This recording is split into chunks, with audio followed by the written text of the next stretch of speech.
سید مظفری زاده در مورد درخواست تراکتور در تعویق بازی با گلگهر و همچنین در مورد جریمه شدن تراکتور اظهار داشت.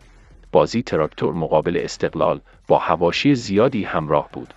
هواداران استقلال به شجاع خلیلزاده، کاپیتان تراکتور، فحاشی کردند و به بازی لیزر انداختند. به علت این تخلفات، کمیته انضباطی استقلال را به مبلغ 250 میلیون تومان جریمه کرد. همچنین کمیته انضباطی تراکتور را نیز جریمه کرد. مظفری زاده، مدیر عامل باشگاه تراکتور، در این مورد اظهار نظر کرد.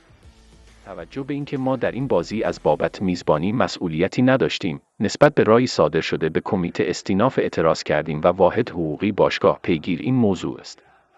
مظفری زاده همچنین در مورد تعویق بازی تراکتور مقابل گلگهر اظهار داشت.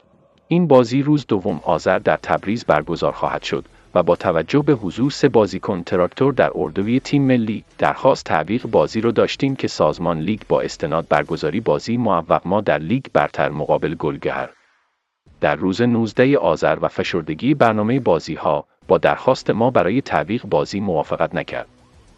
اگر می‌خواهید از آخرین اخبارهای تیم تراکتور را مطلع شید، من را دنبال کنید و ویدیو را با دوستان خود به اشتراک بگذارید.